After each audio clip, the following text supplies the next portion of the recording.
ሰላም ጤና ይስጥልኝ የተወደዳችሁና የተከበራችሁ ክብራትና ክብራን አድማጭ ተመልካቾች በያላችሁበት የዓለም ጥግ ሁሉ ሰላምታ ይድረሳችሁ። አድማጮቻችን ተመልካቾቻችን ለዛሬ ሮብ ረፋድ ይመጥናቸዋል ያልኳቸው ነጫጭር የአገር ቤት መረጃዎችን ማሰማቸዋለሁ። ፋሮ ሚዲያ ላይክ፣ ሼር፣ ሰብስክራይብ ያደረጋችሁ እነዚህ መረጃዎችን እንድትከታተሉ በአክብሮት ጠይቃለሁ።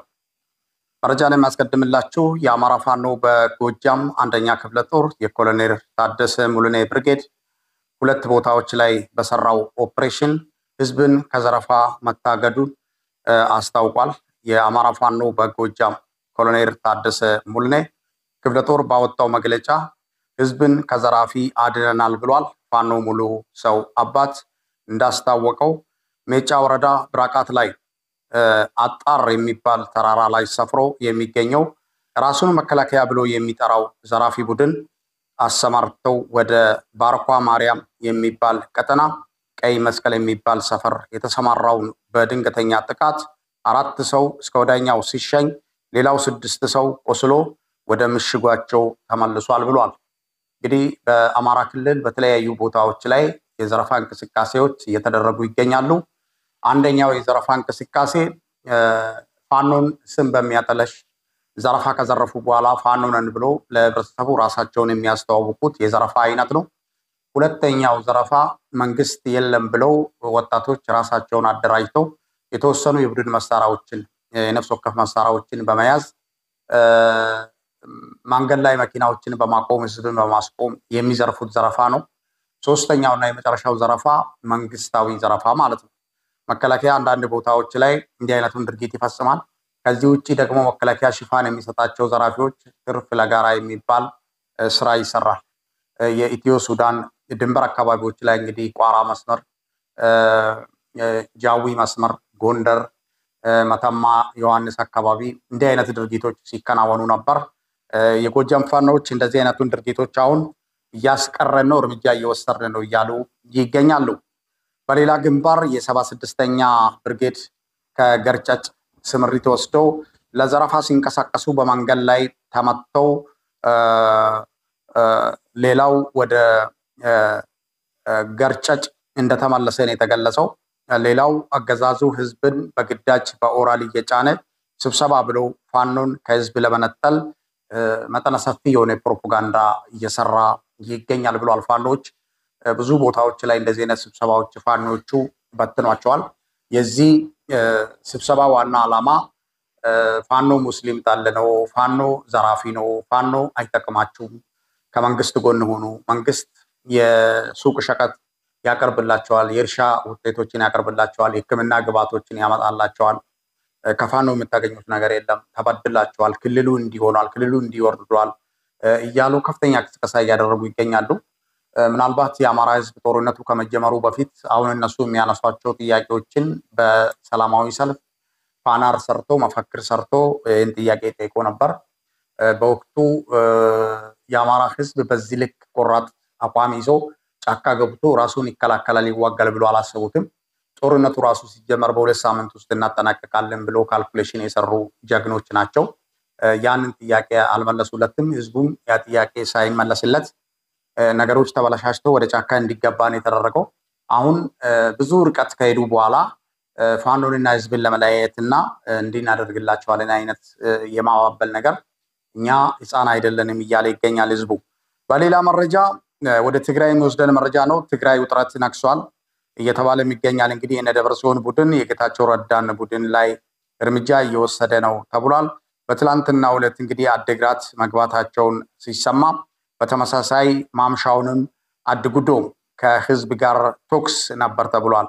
የመቀሌ ኤርፖርት አሉላ አባ ነጋን ጨምሮ መቆጣጠራቸው እየተሰማው ሲሆን ከአብይ አህመድ ጋር ግንባር የገጠሙት የጌታቸው ረዳ ቡድን የፕሪቶሪያው ስምምነት ፈርሷል እያሉ በማህበራዊ ትስስር ገጻቸው ላይ እየለጠፉ ይገኛሉ።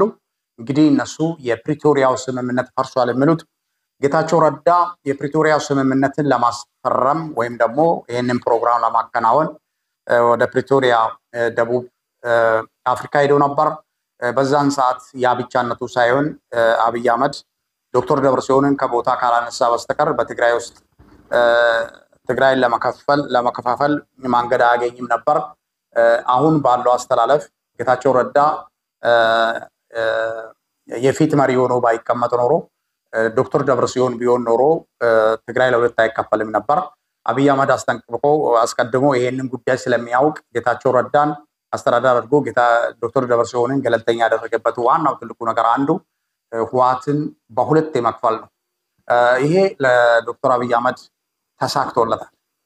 ምንም ደብቆ የምንዋሸው ነገር የለም። በትክክል ተሳክቶለታል። ይሄንን ያሰበው አሁን ሌላው ቀርቶ በሚደረጉ አንዳንድ እንቅስቃሴዎች ሰራዊቱን ራሱ ለሁለት የከፈሉበት ሁኔታ ነው ያለው።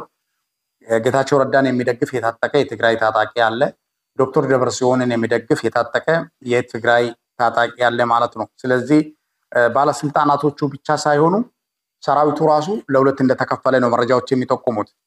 ሌላው በትላንትና 2-3 ጀነራሎችና ማገዱን ያስታወቀው እንግዲህ ዛሬ ደግሞ አንደኛውን ጀነራል ማገዱን አስታውቋል ጌታቸው ረዳ። በጥቅሉ 4 ጀነራሎች እንግዲህ በጌታቸው ረዳ ስልጣን አማካኝነት መታገዳቸው ታውቋል።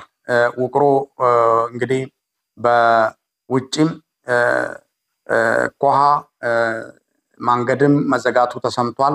ጌታቸው ረዳ እንግዲህ ለዓለም አቀፍ ማህበር በእንግሊዝኛ የፕሪቶሪያ ስምምነት ፈርሷል ብሏል። ይሄንን አስታውቋል ጌታቸው ረዳ። በእንግሊዝኛ ያደረገበት ዋናው ትልቁ ነገር አንዳንድ የውጭ ዜጎች እነ ኦባሳንጆ እነ ማይክ ሃመር የሚባሉ የአሜሪካ ሴኔተሮች በወቅቱ ይሄንን ፕሮግራም አየር ከጅቡቲ እያስነሱ ቀጥታ መቀሌ እያሳረፉ ጌታቸው ረዳን ወደ ደቡብ አፍሪካ ሲያመላልሱ አዲስ አበባ ሲያመላልሱ ነበር። ትልቅ ሚና ነበራቸው። ለነሱ ግልጽ ለማድረግ ይመስለናል አሁን በእንግሊዝኛ መግለጫ ማውጣት ያስፈልገው። ሌላው የትግራይ ህዝብ ስጋት ውስጥ መግባታቸው ተሰምቷል። የትግራይ ህዝብ እንግዲህ ታውቃላችሁ 2 ዓመት በከበባ ውስጥ የነበረው በጨለማ ውስጥ የነበረው ኢንተርኔት የለም ምን የለም። ትልቅ ችግር ነበር። ባንክ ዝግ ነበር። ከቤተሰቦቻቸው ጋር መገናኘት አልቻሉ። የሱቅ ሸቀጥ የእርሻ ግብዓት የሚባል ነገር አልነበረም። አሁንም ያ ነገር ተመልሶ ሊመጣ ይችላል የሚል ስጋት እንዳደረባቸው ነው መረጃዎች የሚጠቁሙት። በሌላ መረጃ አርበኛ ዘመነ ካሴ አንዳንድ መልእክቶችን አስተላልፏል። የፋኖን እንቅስቃሴ የአማራ ህዝብ ህልውና ሲረጋገጥ የሌላውም ህዝብ ህልውና ይረጋገጣል ብሏል። እንግዲህ ፋኖ ለሌላው ብሔረሰብ ስጋት ሊሆን አይችልም ብሏል። ፋኖ ስጋት አድርጎ የሚያቀርቡት ተቀባይነት የላቸውም ነው ያለው። አንዳንድ ሰዎች ስልጣንን ሊቀሙ እየመጡ ነው፣ የድሮ የባሪያ ስርዓትን ሊመልሱብህ ነው፣ ያንን ቀንበር ሊጭኑብህ ነው እየተባለ ኦሮሚያ ውስጥ ብዙ ፕሮፓጋንዳዎች እየተሰራበት ይገኛል። ይሄንን የሚያከሽፍና በዚህ ንግግር ላይ ውሃ የሚጨልስ ንግግር ነው አርበኛ ዘመነ ካሴ የተናገረው። የአማራ ራሱን ነፃ ካወጣ በኋላ ሌላውንም ማህበረሰብ ነፃ ያወጣል ነው።